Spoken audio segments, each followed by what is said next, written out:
In the third month of 1868, a group of young samurai from domains in western and southern Japan completed a political revolution that, in the speed of its execution and the scale of its eventual consequences, has few parallels in modern history. They had overthrown the Tokugawa shogunate, a feudal military government that had ruled Japan for over 250 years under a policy of near-total isolation from the outside world, and restored nominal political authority to the emperor, a 15-year-old boy named Mutsuhito, who would reign under the era named Meiji, meaning enlightened rule.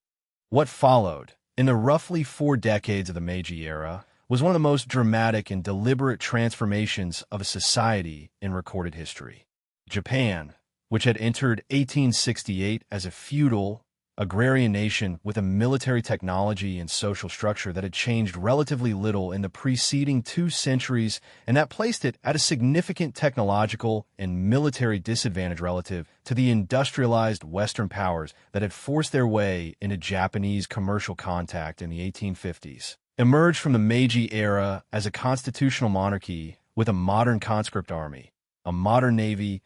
a railroad network, a universal education system, a national banking system, a manufacturing base, and the demonstrated capacity in the Russo-Japanese War of 1904 to 1905 to defeat a European great power in a major conventional military conflict. This transformation was not accidental. It was the product of deliberate, centrally coordinated policy choices made by a small elite who had looked at the Western powers that had humiliated China in the Opium Wars, that had appeared off the Japanese coast with Commodore Perry's black ships in 1853 demanding the opening of trade, and who had concluded with clarity that Japan faced a choice between modernization and colonization. The men who led the Meiji Restoration, the group of relatively young samurai, primarily from the domains of Satsuma, Choshu, Tosa, and Hizen, who had formed the coalition that overthrew the Tokugawa regime,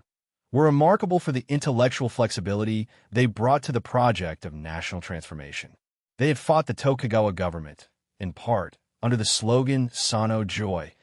revere the emperor, expel the barbarians, a nativist, anti-foreign formulation that seemed to promise a Japan more closed to outside influence, not less. Having won, they immediately and decisively reversed this position. They had been close enough to the Western military and economic power that had ended Japan's isolation to understand that Japan's survival as an independent nation required not the expulsion of foreign influence, but its strategic adoption. The Iwakura Mission of 1871 to 1873 sent more than 100 senior government officials, including essentially the entire senior leadership of the new Meiji government, on an extended tour of the United States and Europe, visiting factories, military installations, schools, hospitals, government ministries, and legal and financial institutions to study in detail how the advanced nations of the West had organized themselves. The mission's purpose was explicitly benchmarking,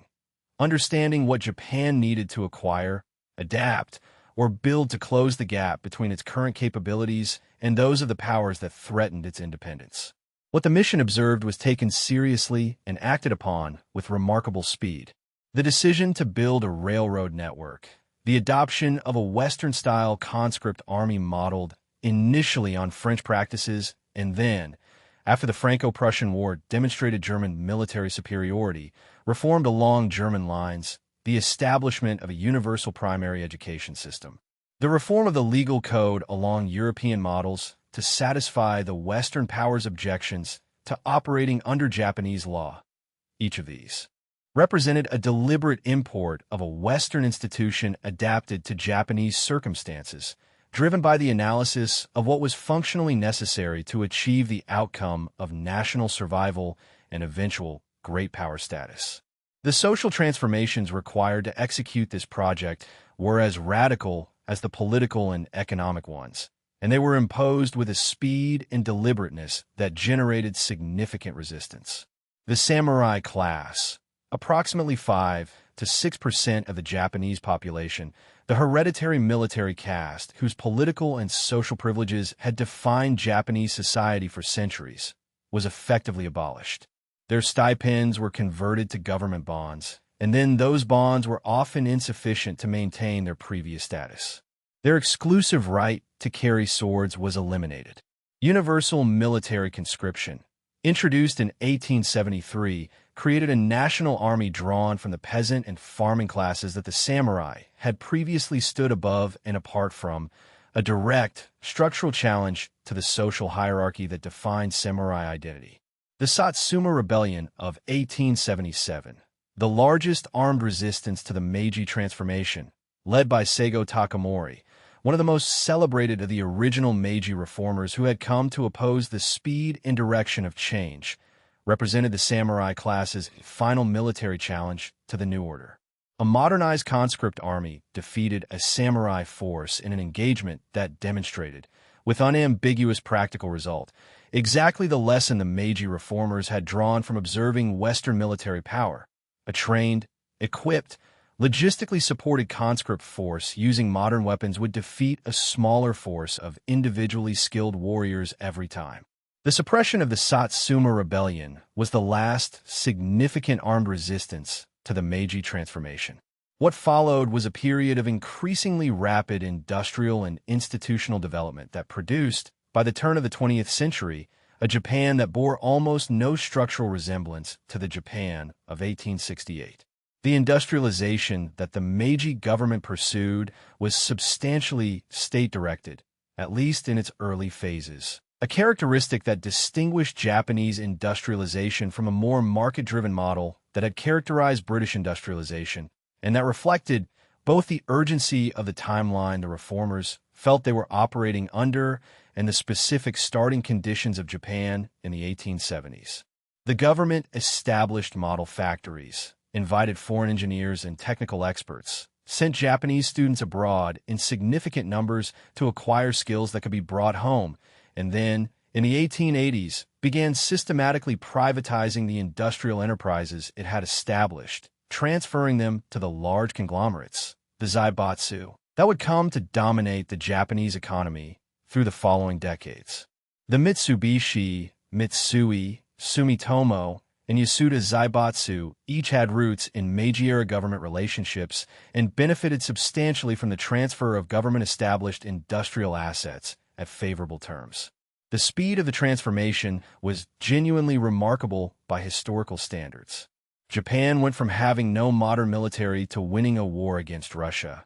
then considered a European great power with a modern navy and a large army, in approximately 35 years. It went from having no railroad to having a railroad network spanning the main islands in a comparable time frame. The transition from a feudal, agrarian economy to an industrial economy that occurred in Britain over the course of more than a century happened in Japan in roughly a single generation. The Meiji Restoration's legacy is inseparable from what Japan subsequently did with the power it had developed, and that subsequent history makes any simple verdict on the transformation difficult. The military capacity that the Meiji reformers built to protect Japan from Western colonization was, by the early 20th century, being applied in ways that replicated the colonial dynamics that had originally threatened Japan.